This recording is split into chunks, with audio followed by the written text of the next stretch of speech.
สบายดีพี่น้องพ่อปายเพื่อนสุขคนมาเด้อกินข้าวปุ้นเต็มถาดนึงมาเด้อกินน้ำกันกันชีเบิร์ดบเบิร์ดเลยกันเสียคลองละละ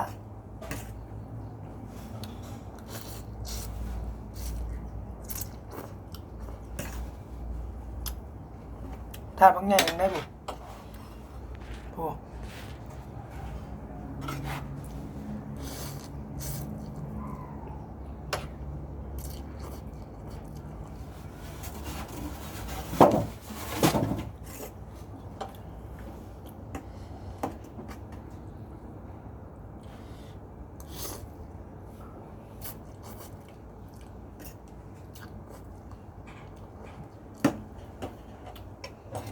รดน้ำ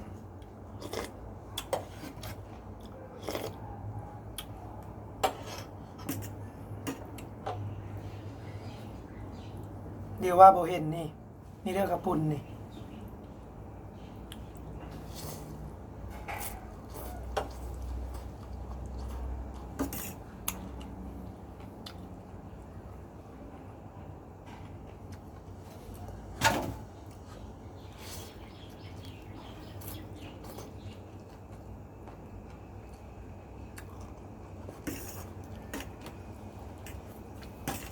โอ้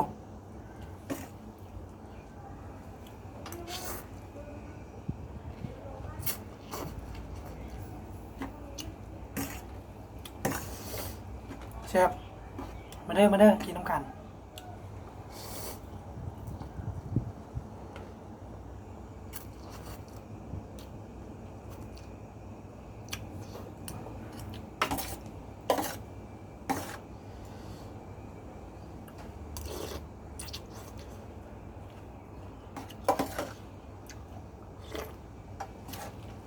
โอ้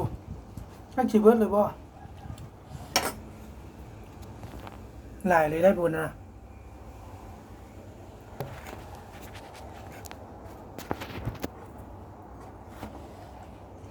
โคตรหลาย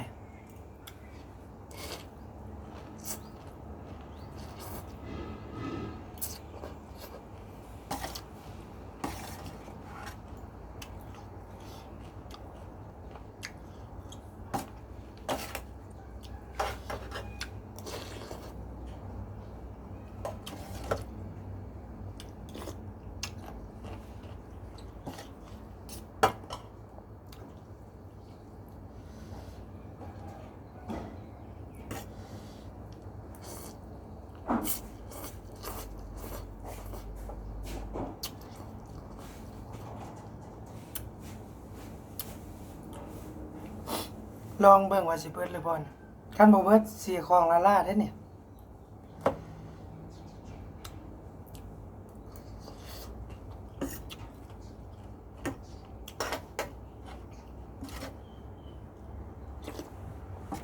ดื้อหมามักเพชรมากัด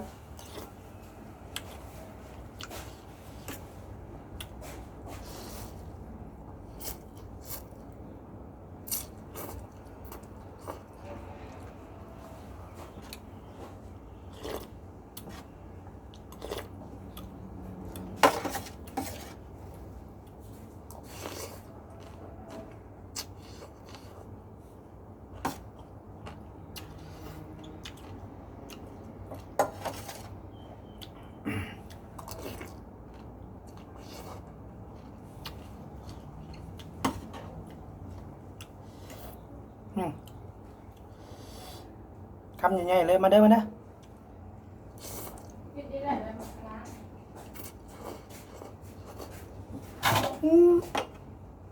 แดด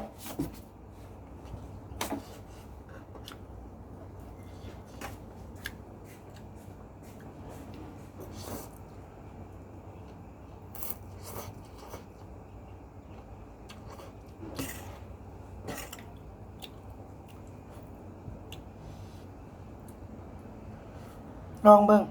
ถ้าเบิ่งเด้อว่ามันสิเบิดหรือบ่เบิดนี่ค่อยสิถ่ายยาวๆให้เบิ่งเด้อ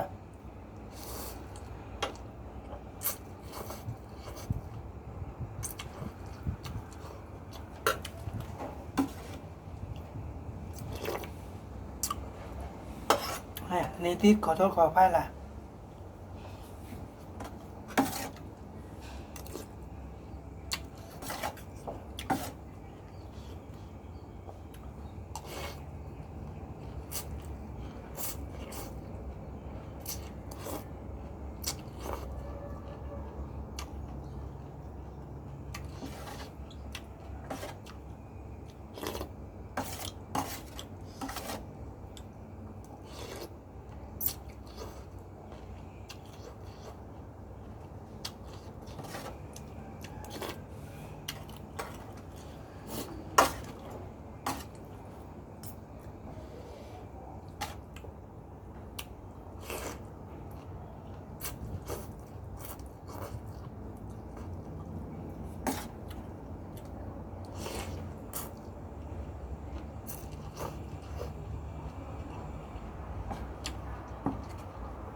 เนื้อสัตว์ออกมาเนี่ย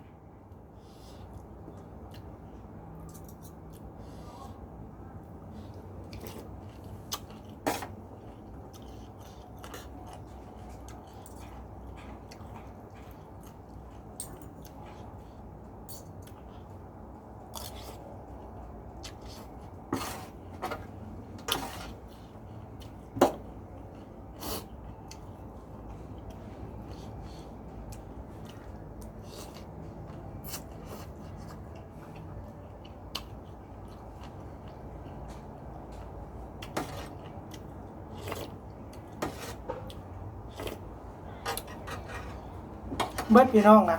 เดือน้อยเดียวเดือตะพักคิดว่าสิบเบิดเสย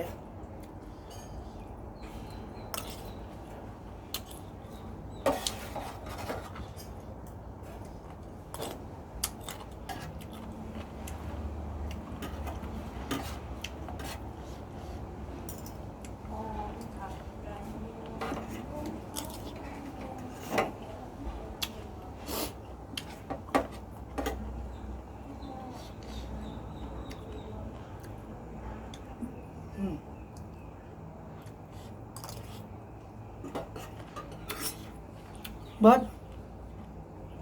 ยอด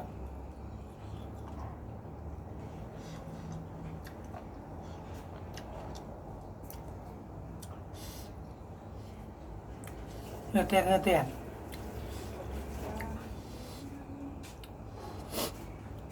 าแล้วเนาะคลิปเฮาก็สิ้นชุดเพียงเท่านี้ถือกดติดใจฝากกดไลค์กดแชร์กดติดตามกดคอมเมนต์เป็นกำลังใจกันเด้อบ๊ายบายเนื้อเตียนพอกันใหม่คลิปหน้า